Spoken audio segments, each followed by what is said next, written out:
যারা বাংলাদেশ ফুটবলের একটু খোঁজখবর রাখেন তারা সিন্ডিকেট এই শব্দটার সাথে খুব ভালো পরিচিত।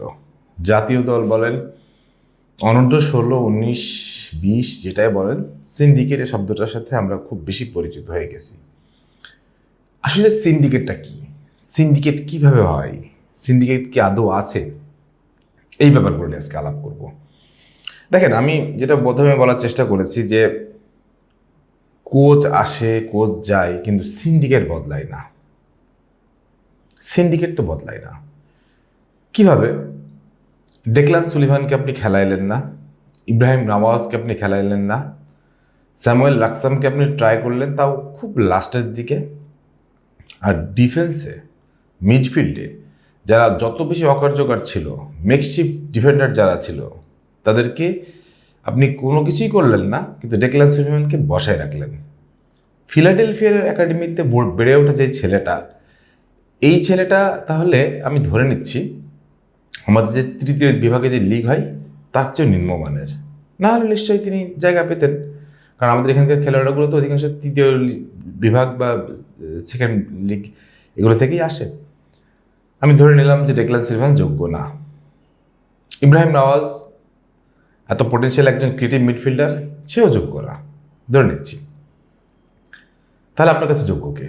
আপনার কাছে যোগ্য হচ্ছে নাম্বার 6 যে খেলোয়াড়টা ছিল, সেই খেলোয়াড়টা যে বারবার বল মানে লুজ করছিল কিন্তু রিকভারি করতে পারছিল না। আপনার কাছে যোগ্য কি চন্দন রায়, যে জাতীয় দলে খেলছে, বুড়া খেলোয়াড়, অথচ কোনো কাজের না? তাহলে কি তারা আপনার কাছে যোগ্য? এই কথাগুলো যখন আসবে তখন আপনাকে সিন্ডিকেটের উত্তর দিতেই হবে। আমরা যদি ধরছিলাম যে ছোটন লোকাল কোচ, তিনি সিন্ডিকেটের অংশ হতে পারেন, তাহলে মার্ক কক্স যিনি বিদেশ থেকে আসলেন, তিনি সিন্ডিকেটের অংশ কীভাবে হয়ে গেলেন? দেখেন, এক্ষেত্রে আমার কাছে যেটা মনে হয়েছে যে মার্ক কক্স কীভাবে সিন্ডিকেটের অংশ হয়ে গেলেন, সেই ব্যাপারটা আমার কাছে যেটা মনে হয়েছে আমি সেটা ব্যাখ্যা করি। আমার কাছে মনে হয় এখানেতে যে টেকনিক্যাল টিম বা বাফুফের যেই অনূর্ধ্ব 20 ভিত্তিক যেই টিম বা যেই কমিটি আছে, ওখান থেকে কোনো নির্দেশনা আসে এবং তার সহকারী কোচগুলো সবই তো লোকাল। এই নির্দেশনাই ঠিক এই নির্দেশনাগুলো আসে যে কাকে খেলাতে হবে, কাকে খেলাতে হবে না, এটা আমি শিওর। কারণ মার্ক কক্স কখনোই সোনা চিনতে ভুল করার কথা না। তিনি ম্যানচেস্টার ইউনাইটেডে কোচিং করিয়েছেন, ওয়েস্ট হ্যামে কোচিং করেছেন, সব জায়গাতে কোচিং করেছেন। তো উনি কিন্তু খুব ভালো করে জানার কথা যে ডেকলান সুলিভান, ইব্রাহিম নওয়াজ, রাকসাম এদেরকে দিয়ে আসলে আমার কী কাজ হবে। সো সেই জায়গা থেকে আমার কাছে মনে হয় হয়তো বা উনি চেয়েছেন, বা হয়তো বা উনি কিছু বলতে চেয়েছেন বা করতে চেয়েছেন, হয়তো বা তারা করতে দেননি। এটাই হওয়ার কথা। কারণ ডেকলান সুলিভান আর ইব্রাহিম নওয়াজকে মাঠে 5 মিনিটের গেম টাইম দেওয়া গেল না। কেন গেল না? পাকিস্তানের সাথে আমরা জিতে তো এক প্রকার সেমিফাইনাল কনফার্মই করে ফেলছি। এটা তো আমাদের একটা নিয়ম রক্ষার ম্যাচ ছিল, মর্যাদার রক্ষার লড়াই ছিল। তো সেই জায়গাটাই আপনি একজন মানে প্রতিভাবান খেলোয়াড়কে ট্রাই করলেন না, একজন না, দুইজন। আপনি বলতে পারেন যে আমরা ম্যাচটা হারতে চাইনি। আরে ভাই, হারতে চাননি, কিন্তু আমরা তো সেমিফাইনাল কনফার্ম করছি। সেক্ষেত্রে আপনি 10 মিনিটের জন্য বাজায় দেখবেন না যে ডেকলান সুলিভান কেমন করে একটু দেখি, ইব্রাহিম নওয়াজ কেমন করে দেখি। আপনি তাদের প্র্যাকটিসে দেখবেন, ম্যাচে দেখবেন না। ম্যাচে না দেখলে তাদের ইন্টেন্স বুঝবেন কীভাবে, তাদের ক্রিয়েটিভিটি বুঝবেন কীভাবে? এটা তো হয় না। সো মার্ক কক্স নিশ্চয়ই এই জিনিসটা নিয়ে চিন্তা করছেন, কিন্তু আমার কাছে যেটা মনে হয় লোকাল যে কোচগুলো ছিল বা লোকাল যেই পার্টগুলো থাকে বা লোকাল যে অথরিটিগুলো থাকে, তারা হয়তো এগুলোকে করতে দেয়নি। ডেকলান সুলিভান, ইব্রাহিম নওয়াজকে না নেওয়ার পেছনে, মানে মাঠে না নামানোর পেছনে আপনি একটা অন্তত কারণ দেখান আমাকে যে এই কারণে নেওয়া হয়নি। এখন আমি যদি যুক্তি দিয়ে বোঝানোর চেষ্টা করি যে এগুলো এই কারণে নেওয়া নাও হতে পারে, ধরেন এমন হতে পারে যে ইব্রাহিম নওয়াজকে সেমিফাইনালের জন্য ফ্রেশ রাখলো, এটা হইতে পারে। ডেকলান সুলিভানকে ফ্রেশ রাখলো, এটা হইতে পারে। ঝুঁকি নিল না, ভালো একটা বড় গেমের নামাই দিতে পারে, এটা হইতে পারে। কিন্তু দেখবেন এইটা সম্ভাবনা 0। কারণ কি? আমাদের যে ফয়সাল নাম্বার 10, আমি তার খেলাটা পুরোটা দেখছি। আমার কাছে একবারের জন্য মনে হয়নি যে ক্রিয়েটিভ, একবারের জন্য মনে হয়নি যে মিডফিল্ডে হোল্ড করতে পারে, একবারের জন্য মনে হয়নি যে মিডফিল্ডে সে মাস্ট্রো হইতে পারে, একবারের জন্য মনে হয়নি মিডফিল্ডে সে ইঞ্জিন হইতে পারে। কারণ নাম্বার 10 মিডফিল্ডের ইঞ্জিন, নাম্বার 8 মিডফিল্ডের ইঞ্জিন, একবার মনে হয়নি। মোর্শেদ, বাংলার লামিন ইয়ামাল খ্যাত মোর্শেদ, আমরা অনেকে তাকে নিয়ে আশাবাদী ছিলাম, কিন্তু তাকে আমি একবারের জন্য দেখলাম না যে কাটব্যাক করে একটা দূরপাল্লা শট ট্রাই করলো। কারণ কি? কারণ সে ভারতের ডিফেন্ডারদের সামনে সে কোনোভাবে বেরই হতে পারতেছিল না, স্পেস তৈরি করতে পারতেছিল না। সত্যি কথা বলতেছি, রাগ করেন যাই করেন, ভারত প্রচণ্ড ভালো খেলছে এবং ভালো খেলছে বলেই কিন্তু তারা যথেষ্ট পরিমাণ সুযোগ আদায় করতে পারতেছিল, কিন্তু শেষমেশ তারা তাদের ফিনিশিংয়ে দুর্বলতা ছিল বলে করতে পারে নাই। সো ওই জায়গা থেকে আমি মনে করি অন্তত মানে ফয়সাল, মোর্শেদ, এরা যারা মানে আমরা যারা তথাকথিত স্টার মনে করি, আলটিমেটলি এরা কোনো স্টারই না, এরা হচ্ছে ব্যাগাল ল। সো ওই জন্য আমার কাছে মনে হয় যে আমরা যতই লাফালাফি করি যে বাইরে খেলোয়াড় আনেন, অরিজিন খেলোয়াড় আনেন, আমরা আনবো, কিন্তু এরা মানে যারা খেলোয়াড়রা পাস দিবে না, সহযোগিতা করবে না, বাজে আচরণ করবে না, করে অসহযোগিতা করে এদেরকে দল থেকে বিদায় করে দিবে।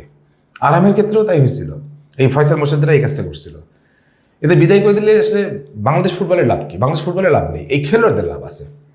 আমরা যখন বড় টিম হয়ে যাবো তখন তাদের জায়গা থাকবে না দলে, কারণ যখন আপনার হচ্ছে অরিজিন প্লেয়ার এসে খেলা শুরু করবে তখন তো এইসব খেলোয়াড়কে কেউ দাম দিবে না, পাত্তা দিবে না। তো এদের যখন ভাত নষ্ট হয়ে যাবে তখন তো এটা স্বাভাবিক যে তারা তো এগুলো অসহযোগিতা করবেই। এবং এই অসহযোগিতা করে এই কারণে যে তাদেরকে এই লোকাল অথরিটি থেকে এই সহযোগিতাগুলো দেওয়া হয় যে তোমরা এইভাবে খেলো, এভাবে অসহযোগিতা করো। আমরা আসলে বড় টিম হতে চাই না। আমি বাফুফের প্রেসিডেন্ট তাবিদ আওয়াল সাহেবকে বলবো, আমি বাংলাদেশের ক্রীড়ামন্ত্রী আমিনুল হককে বলবো, আপনারা দয়া করে এই ব্যাপারগুলো নিয়ে বসেন, কথা বলেন। কারণ বাংলাদেশ ফুটবলটা এখন সে পর্যায়ে নাই, বাংলাদেশ ফুটবল এখন প্রচণ্ড মানুষের আবেগ হয়ে গেছে। কথা বললে মানুষ এগুলো নিয়ে ভাবে। এই জায়গাগুলোতে যদি আপনি নিজের মতো করে বা আপনাদের নিজেদের ইমপ্লিমেন্টেশনটা দিতে না পারেন, বলতে না পারেন, তাহলে কিন্তু সেটা খুব খারাপ হবে। আমার আমার ট্রাস্ট মি, আমার মাথায় ঢোকে না ফিলাডেলফিয়া একাডেমি থেকে গড়ে ওঠা ডেকলান সুলিভান, রোনাল্ড সুলিভান তাকে খেলতে পারতেছে, ডেকলান সুলিভান একেবারেই জায়গা পাচ্ছে না। এটা কোন ধরনের কথা? মানে আমাদের ডিফেন্ডারটা তাহলে কোন লেভেলের? সার্জিও রামোস স্টাইলের লেভেলের মানে ডিফেন্ডার আমাদের, মানে ডেকলান সুলিভান জায়গা পায় না। ইব্রাহিম নওয়াজকে দেখবেন আপনি, ইব্রাহিম নওয়াজের কিছু ফুটেজ আছে, দেখেন কতটা ক্রিয়েটিভ মিডফিল্ডার সে, তার একটা জায়গা হয় না? নাম্বার 6, নাম্বার 8 চন্দন রায়, এদের জন্য জায়গা হয় না? এটা কেউ ভাববে? এর পরবর্তীতে বংশোদ্ভূত যেসব খেলোয়াড়রা আমি আরো ভালো ভালো আশা করতেছি, তারা যারা আসবে তারা এদেরকে দেখে কি শিখবে? মাঠে তাদের নামানো হবে না, অসহযোগিতা করা হবে, ফ্রি কিক নিতে দেওয়া হবে না, এগুলো করা হবে। তো আলটিমেটলি ব্যাপারটা হলো এই যে কোচ আসলে কিছু না, নিয়ন্ত্রণ হয় দল, এই লোকাল যেই সিন্ডিকেটটা থাকে ওদের দিয়েই নিয়ন্ত্রণ হয়, এবং নিয়ন্ত্রণ হয় ওই ঢাকা থেকে। খেলা চলে মালদ্বীপে, কিন্তু নিয়ন্ত্রণ হয় ঢাকা থেকে। এ ব্যাপারে আমার মনে হয় আমি মোটামুটি কনফার্ম। নাহলে মার্ক অক্সের মতো একটা লোক সোনা চিনবেন না, তিনি ডেকলান সুলিমানকে চিনবেন না, ইব্রাহিম নওয়াজকে চিনবেন না। তারা তারা কী পরিমাণ সুন্দর পারফরমেন্স দেখাইছে এর আগে বা ট্রায়ালগুলোতে, সেগুলো আমরা দেখি নাই। তাদেরকে নামানো হচ্ছে না কেন? শুধুমাত্র এই কারণে যে লোকাল এই সিন্ডিকেট, লোকাল এই খেলোয়াড়দেরকে খুশি করার জন্য, লোকাল এই খেলোয়াড়দেরকে বাঁচিয়ে রাখার জন্য। ভাই আমি একটা কথা বলি, বাফুকে বলি, তাবিদ আওয়াল সাহেবকে বলি, ইনাফ ইজ ইনাফ। এই সিন্ডিকেট ধ্বংস করতে বেরেনি, আপনারা করতেই হবে। আর সিন্ডিকেট যদি ধ্বংস না করেন তাহলে তো আমাদের সামনে 5 আগস্টের উদাহরণ আছেই। এখন আপনি বলবেন হুমকি না। এই বাংলাদেশ আমাদের, এই বাংলাদেশ এই অরিজিন প্লেয়ারদের বা যারাই বাংলাদেশে জার্সি গাইতে নামে তারা বাংলাদেশি, সবাইকে একই মূল্যায়ন করতে হবে। কোনো কাউকে সিন্ডিকেটের মূল্যায়ন করা যাবে না, সবাইকে একভাবে দেখতে হবে। লোকাল খেলোয়াড় যদি আমাদের রোনাল্ড সুলিমান যদি ভালো হয়, সে খেলবে, রোনাল্ড সুলিমান বসে পড়বে, কোনো সমস্যা নেই। কিন্তু ভালো খেলোয়াড়টাকেই মাঠে নামাতে হবে। সিন্ডিকেট করে মাঠে নামিয়ে খেলাগুলো নষ্ট করেন না। আমরা যেভাবে বাংলাদেশটাকে দেখতে যাচ্ছি, যেভাবে বিশ্বকাপে যেতে যাচ্ছি, সে পথটা অন্তত আপনারা নষ্ট করেন না। আমিনুল হক মন্ত্রী সাহেব এবং তাবিদ আওয়াল সাহেব, আপনারা ভিডিওটা দেখবেন কিনা আমি জানি না, যদি চোখে পড়ে ডেফিনেটলি আপনার কাছে করজোড়ে মিনতি করতেছি, সিন্ডিকেট বন্ধ করেন। সিন্ডিকেট আছে এবং সিন্ডিকেট আছে, এটা বন্ধ করেন। না হলে একদিন এই ফুটবলটাও আমরা হারাই ফেলবো। আমাদের গর্ব করার মতন আসলে কিছুই থাকবে না। তখন আমরা গর্ব করবো কি নিয়ে জানেন? এক সময় আমাদের ক্রিকেট ছিল, এক সময় আমাদের ফুটবল ছিল, এখন কিছুই নেই। এ ব্যাপারে আপনাদের মতামত জানতে চাই। সব ভালো থাকেন, সুস্থ থাকেন, আল্লাহ হাফেজ।